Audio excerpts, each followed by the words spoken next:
Let's start Merchant of Venice, Act 4, Scene 1. It's the court scene, the most important scene, the climax of the play. Scene starts with the Duke showing sympathy towards Antonio. And when Shylock enters the scene, the Duke tells him that he expects Shylock to show mercy to Antonio and become a hero in the end. But Shylock flatly refuses, saying that he has taken an oath that he will have his bond.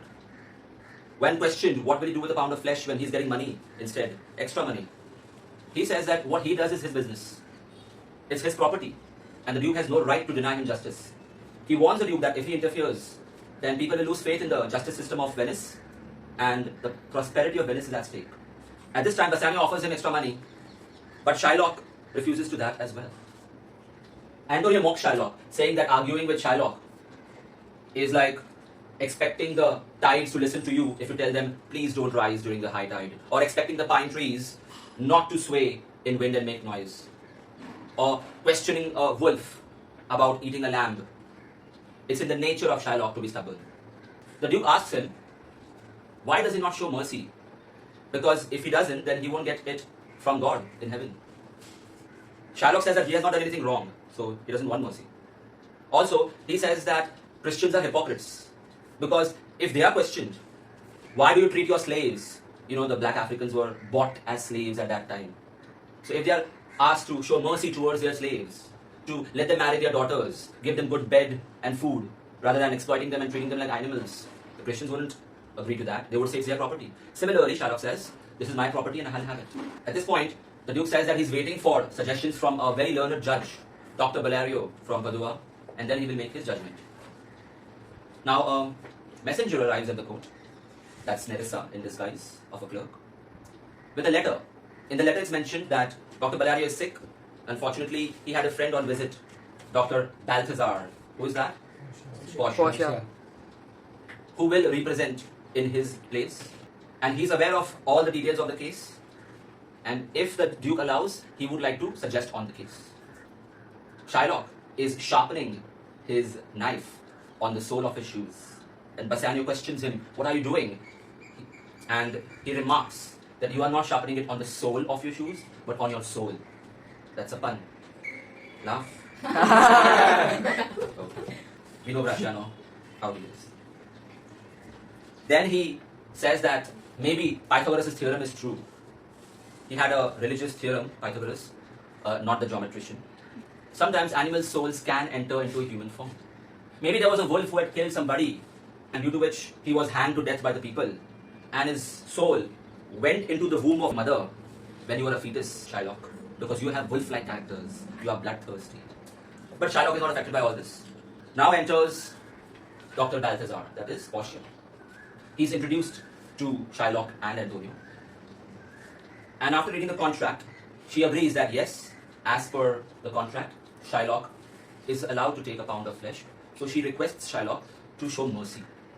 Shylock questions, why should I? What law says that I have to show mercy? Portia explains that there is no law which says that you have to show mercy. Mercy cannot be enforced. It falls naturally like rain. And it blesses both the giver and the receiver. Then she goes on to explain the quality of mercy, which is a very famous poem.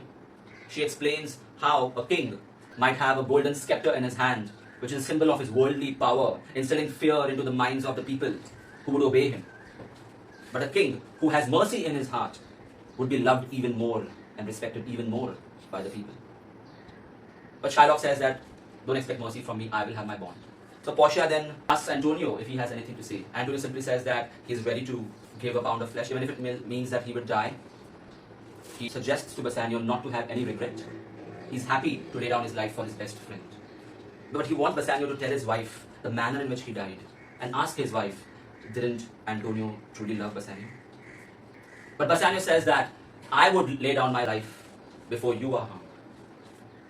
He says that, I have all the happiness in the world, wealth, a beautiful and intelligent wife, but I am willing to sacrifice everything to Shylock to save you. At this point, Portia, who is present there, tells him, you are lucky that your wife is not present here to hear such words. Gratiano goes one step ahead and says that, I have a loving wife, but I wish she were dead, so that she could be in heaven, and request somebody out there to change Shylock's mind. At this time, Nerissa tells him, you are lucky that your wife is not here, otherwise there would be some problems in your household. In the meanwhile, Shylock is busy with his weighing scales, getting ready to take the pound of flesh. And Portia declares, "You have the right to take a pound of flesh." Shylock calls him a Daniel, a second Daniel. Daniel is a very wise person according to the Testament, so he feels that this lawyer, Judge Balthazar, who's Portia actually, is also equally wise. She says that he should get his forfeiture because Antonio agrees to have signed the bond. So Shylock praises Portia that you look so young and yet you are so wise. You are a Daniel. Portia continues that, can you please arrange for some doctor so that if there is excessive bleeding, it can be stopped and try to save Antonio's life. Shylock asks, is it mentioned in the contract? She says, no, it isn't, but please, out of your own expense, can you arrange out of kindness? He says that I will go as per the contract, word to word. And this is exactly what Portia wanted to hear. Earlier, Portia had offered him 9,000 ducats as well, which he denied in open court, saying that he will only have his bond. So now two things are very clear. He will only have his bond and he will go word to word as per the bond. This is a trap being laid by Portia. Then Portia says that you can go ahead and extract the pound of flesh, but if a single drop of blood falls down, then your entire property will be confiscated. And an exact pound of flesh, if the weighing balances are skewed on one side even by a hair's breadth, then your life will be at stake, at the mercy of the Duke, as per the law. You wanted to go as per the words of the contract, you want justice, we'll give you justice more than you wanted. At this time, Gratiano says, Daniel, second Daniel, thank you Gratiano for teaching me that word. You are truly a Daniel. So at that time, Shylock is shocked and asks if he can have his money back, the 9,000 ducats which were offered. And Bassanio is ready, saying, here it is ready. But Portia says, hold on. He said, no, he will not have anything except the bond, the forfeiture. So no money for you, you take the pound of flesh. So he asked for his original sum, the principal amount at least. But even that was denied. So he said that, okay, I don't want anything, I'm leaving. But at that time, Portia stops him and says that there is another law which says that if a foreigner puts a citizen's life at risk by directly or indirectly conspiring against him, then again there would be a legal hold on him. He will have to give up all his wealth, half to the state treasury and half to the victim, and his life will be at the mercy of the Duke.